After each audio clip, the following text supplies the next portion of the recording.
Hey everyone, in this video we will be talking about malaria, its causes, transmission, symptoms, complication, diagnosis, treatment and prevention. Let's look at the causes first. Malaria is a infection or disease caused by a parasite that spreads to humans through the bites of an Anopheles mosquito, specifically female Anopheles mosquito. The Plasmodium parasites infect people with malaria and cannot survive outside the host body, that is human, and Anopheles mosquito are the host for the Plasmodium parasites. More than 150 blood parasites of the genus Plasmodium are there. However, only 5 species of Plasmodium cause malaria in humans, that is Plasmodium falciparum, Plasmodium vivax, Plasmodium ovale, Plasmodium malariae and Plasmodium knowlesi. The Plasmodium falciparum is the most prevalent one and cause majority of the severe malarial cases and even deaths as well. Plasmodium vivax is the relapsing malaria or reoccurring malaria with the blood and liver infection causing acute and ongoing symptoms. And the less prevalent one are Plasmodium ovale, Plasmodium malariae and Plasmodium knowlesi.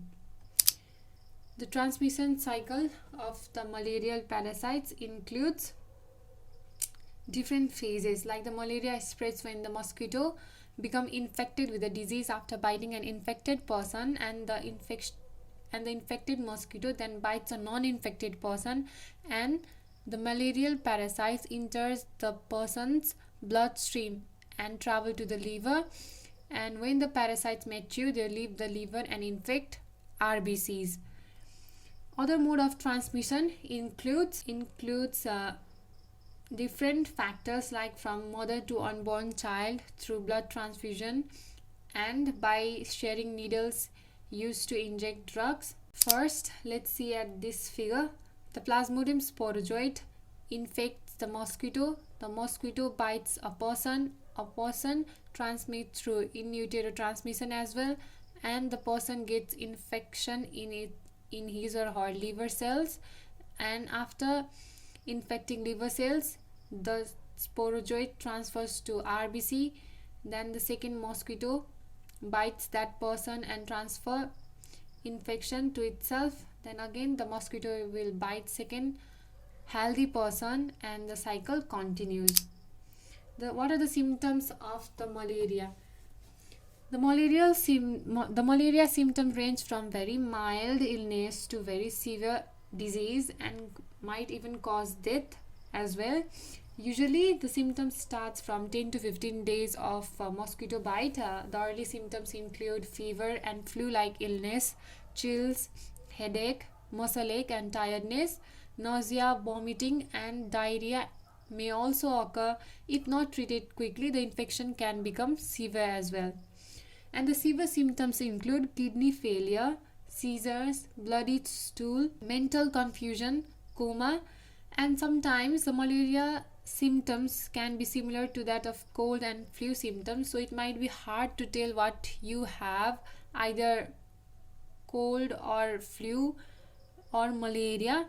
So the malaria symptom don't always shows up within 2 weeks, especially if the species of the parasite is Plasmodium vivax. What are the risk factors or the risk area of malaria? The greater risk factor for developing malaria is to live or visit areas where the disease is common.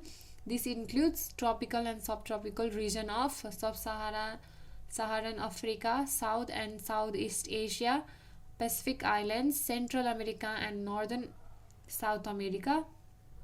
In Nepal as well, there are many districts or areas that have higher rate or higher risks of malaria infection. The risks might also increase to the people of following categories, like young children and infant, older people who have less immune power, travelers coming from areas with no malaria, and the pregnant women and their unborn child.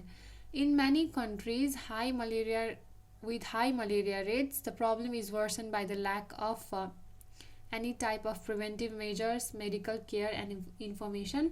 The complications of malaria includes following things like cerebral malaria. The cerebral malaria cause seizures and coma. If the parasites fill the blood cells and block small blood vessels to your brain, cerebral malaria occurs, and the swelling of brain might occur and the brain gets damaged. Second one is the breathing problem. When the fluid is accumulated in your lung, also known as pulmonary edema, it makes you difficult to breathe, causing breathing problem. The third one is organ failure. Malaria can also damage our organs like kidney, liver, spleen, and cause it to rupture. Any of these conditions can be life-threatening.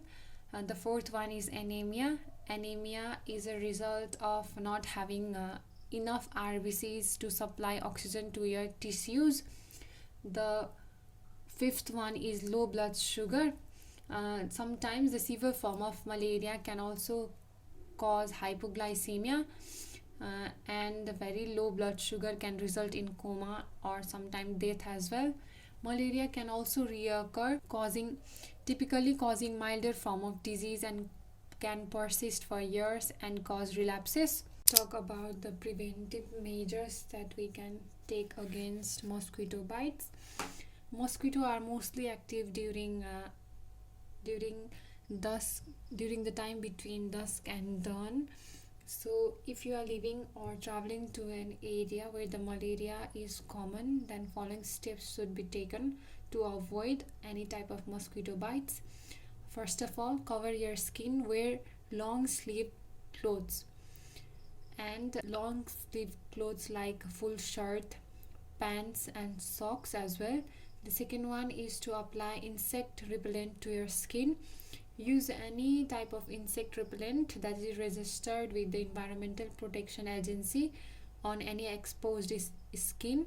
This includes repellents like DEET, picaridin, IR3535, oil of lemon eucalyptus, that is ovale, paramethane 3,8-diol, also known as PMD, or 2-ondecanone.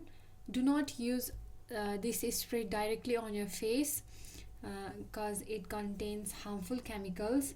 Do not use products with oil of lemon eucalyptus or p-methane 3,8-diol on children under age 3.